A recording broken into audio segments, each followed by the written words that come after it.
बिस्मिल्लाहिर्रहमानिर्रहीम। अस्सलाम वालेकुम। क्या हाल चाल है? उम्मीद करती हूँ आप सब अपने अपने घरों में खुश हो गए, आबाद हो गए, हंसते बसते हो गए। आपकी दुआ से अल्हम्दुलिल्लाह मैं भी ठीक हूँ। और आज एक नए दिन और नए ब्लॉग के साथ मैं आ चुकी हूँ। आज की मैं अपनी वीडियो में सिर्फ मैं अपना जो नाश्ता है वो आपसे शेयर करूँगी। तो पंजाबी लोग और पराठे ना हो नाश्ते में तो ये हो ही नहीं सकता। तो वैसे भी ये मैं अपने हस्बैंड के लिए सबसे पहले तो बनाती हूँ, क्योंकि उनको जल्दी शॉप पे जाना होता है। तो उनके लिए तो वो पराठे ही खाते हैं नाश्ते में। पराठे का हाँ जी, पराठे के बाद ये है कि ब्रेड अंडा या स्लाइस कुछ तो लेकिन उनको पराठा हर हाल में खाना है। और फिर बाद में जो बच्चों की फरमाइश हो वो मैं बना देती हूँ। अभी तो फ़िलहाल कोशिश कर रही थी कि अच्छे-अच्छे से पराठे बनाऊँ। और रात को किचन बिल्कुल क्लीन करके के लेटती हूँ, ताकि मॉर्निंग में कुछ भी ना करना पड़े, आके किचन में आकर और बस नाश्ता बनाओ।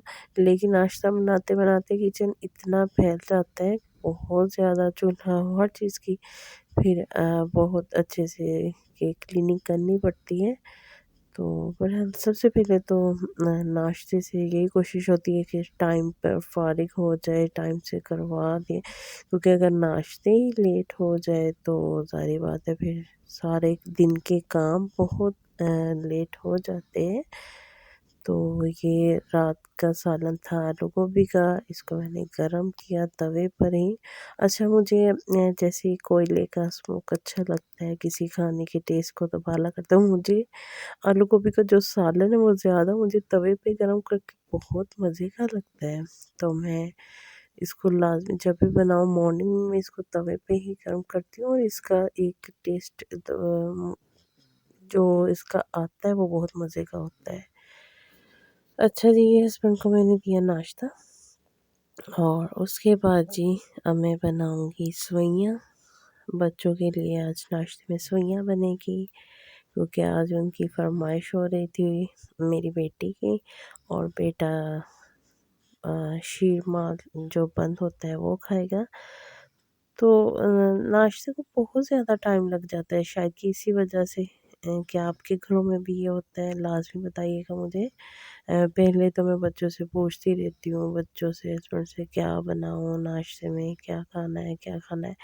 फिर उसके बाद जाकर मैं फिर सबकी पसंद का बनाती हूँ। हमारे घर में वैसे भी यही होता है।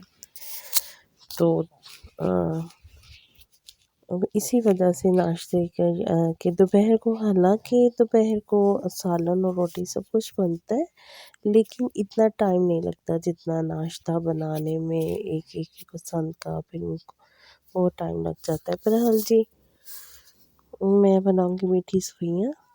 और ये मेरा और मेरी बेटी का दिल कर रहा था कि हम सेवइयाँ खाएँ मीठी, तो मैंने बिल्कुल सिंपल तरीके से बना ली थी। और कुछ लोग तो जैसे मीठे चावलों के लिए शीरा बनाते हैं वैसे बनाते हैं, लेकिन कभी-कभार हाँ, कभी स्पेशल बनानी हो तो मैं सेवइयाँ वैसे बना लेती हूँ। और अब ये जी मेरे बेटे का बन रहा था नाश्ता। इसको मेरे बेटे को बंद और मक्खन बहुत अच्छा लगता है, साथ में अंडा। तो बस सबके लिए ही नाश्ता बना के और उसके बाद फिर मैं काम स्टार्ट करूँगी। दूसरी तरफ मैंने चाय रख दी थी, और चाय बनाऊँगी, सब कुछ नाश्ता रेडी, और अंदर बच्चे लेके जा रहे हैं। अभी तो फ़िलहाल बहुत ज़्यादा सर्दी हो गई है, ये रूम अभी तो किचन में ही बैठ के किया जाता है। लेकिन हाँ, कभी-कभार बच्चों का दिल हो तो अंदर रूम में बैठ के कर लेते हैं। तो मुझे यही होता है कि क्योंकि बच्चों ने कंप्यूटर वगैरह देखना होता है, तो फिर वो क्यों कि ये होता है कि हम अंदर बैठे, लेकिन मेरी कोशिश ये होती है कि बच्चों को किचन में ही बिठा कर करवाऊँ। तो जी, ये थी आज की मेरी छोटी-सी वीडियो। ये हम नाश्ता कर रहे हैं जी, बहुत मज़े का था, और उम्मीद है आपको अच्छी लगेगी। अगर अच्छी लगी तो प्लीज़ दुआ में याद रखिएगा, और मेरे चैनल को लाज़मी सब्सक्राइब कीजिएगा। ओके जी, अल्लाह हाफ़िज़।